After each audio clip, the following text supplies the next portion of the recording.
When the latest God of War game was announced, fans reveled in the fact that the series was jumping ship to a different kind of mythology, the Norse mythology. It turned out to be a wise departure from the Greek mythos that we've been accustomed to from the franchise. But this game marks some pretty big changes for Kratos, not only in character, but also in the game's mechanics, and many found the Norse setting quite refreshing. Shortly before the game was released, director Cory Barlog brought up some thoughts on the later games in the franchise that got people pretty excited. In an interview with Game Informer, Barlog stated, I quote, "The Greek games were the Greek era of God of War. Moving on, the next mythological belief system he interacts with became the Norse era of God of War. But we may end up going on to the Egyptian era and the Maya era, and so on and so forth." So yeah, that's a pretty big deal. Talk of other mythologies sparked even more once the game was released, thanks to a piece of a wall panel found in Tyr's vault. On the panel, 4 symbols are featured, one being the iconic Greek omega that the series is known for. One was the Celtic Triskelion, another the Japanese symbol of Hachiman, and the third the Egyptian Eye of Horus. When asked about this, Barlog said to Kotaku, I quote, "I've always looked at this universe like our world. The geography separates the cultural mythologies. The cultural mythologies are stories of the 0 points to present day. These are the birth and origin of these cultures." The panel indicates that Tyr was capable of traveling to these other worlds. Plus, Tyr was a giant, and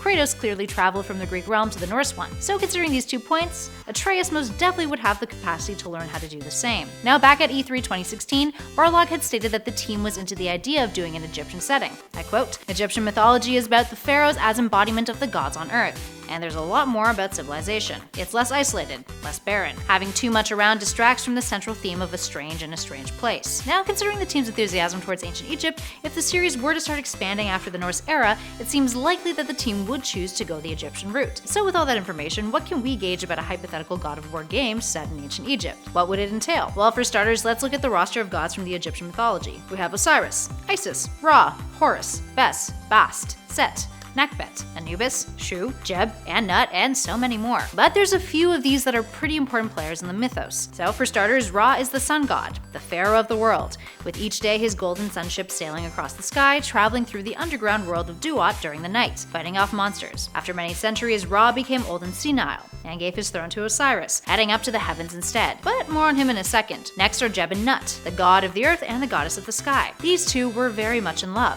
but Ra had a prophecy that their children would overthrow him one day, so he did everything he could do to keep them apart. That didn't pan out though, and they had 5 children, the oldest being Osiris. Osiris was the one who replaced Ra, becoming a wise and kind pharaoh. Osiris was the god that taught the Egyptian people how to become a civilization, teaching them about agriculture. This is what Barlog meant about distractions. Much of the Egyptian mythology is tied to the people and the growth of their civilization. Anywho, Osiris's brother Set became jealous of him, tricked him into lying down into a coffin, which he then cut up into pieces and scattered all over Egypt. Osiris's wife Isis managed to find all of the pieces and put him back together, but Osiris wasn't the same. Instead, he was undead and became the god of the underworld, sitting in judgment of souls. Speaking of, Isis is the goddess of magic. She's clever, but also ambitious. She's the one who tricked Ra into retiring his position by poisoning him with a magic snake, forcing him to reveal his secret name to her so she could have control over him. She's also the one who convinces her son Horus to take revenge on Set for Osiris's death. Now, Set is one of the big baddies in this mythology, the god of the desert, storms, and of evil. He's considered to be the strongest among them, and is full of trickery. But it was only after Ra's departure that he became evil, having helped the sun god during his reign to keep the armies of the Chaos Serpent at bay. Now, Horus would challenge him when the young god grew to manhood, which is why he's known as the Avenger, becoming pharaoh himself since his father Osiris no longer could. The mortal pharaohs of Egypt would go on to be considered descendants of Horus. So,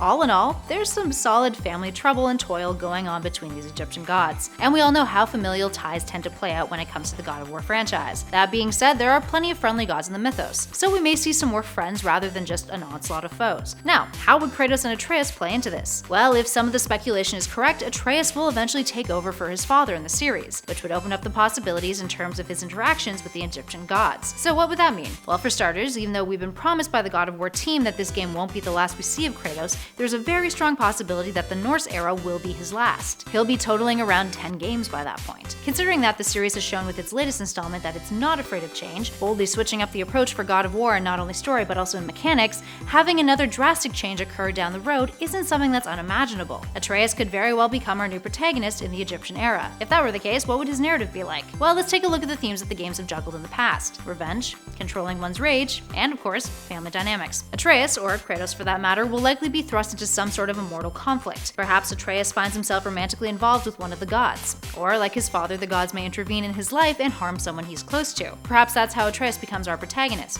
Kratos is killed off by the likes of Set. What else? Well, weapons are also a big part of the God of War franchise. The Blades of Chaos and the Leviathan Axe are all very much integral to the cultures of their eras in the series, so it's safe to assume that if a God of War game were to take place in ancient Egypt, Kratos or Atreus would wield something distinct of that time period. We're talking the likes of a khopesh sword, reed arrows, or a fan axe, which, fun fact, appeared in Egyptian hieroglyphics, although archaeologists never actually found one in the flesh. Sounds like something that could end up in a God of War game. Maybe even the Hyksos war chariot will make an appearance. And what kinds of enemies would you be fighting with these weapons? Well, mummies may be the main enemy type that you'd have to plow through, and seem like the most obvious choice. Something of the undead sort. Grave robbers, depending on the time period, may also be present. And in terms of mythological beasts, there would no doubt be a giant serpent or two, eager to ingest you whole. So, with all that in mind, if there were to be a God of War game set in ancient Egypt, how much of this do you actually think would play into the game's narrative and world? Do you think the Norse era will be the end for Kratos? Or is he just too important for Santa Monica to want to replace him with his son? Let us know all of your thoughts in those comments below. And if you dug this video, please spread the love and hit that like button.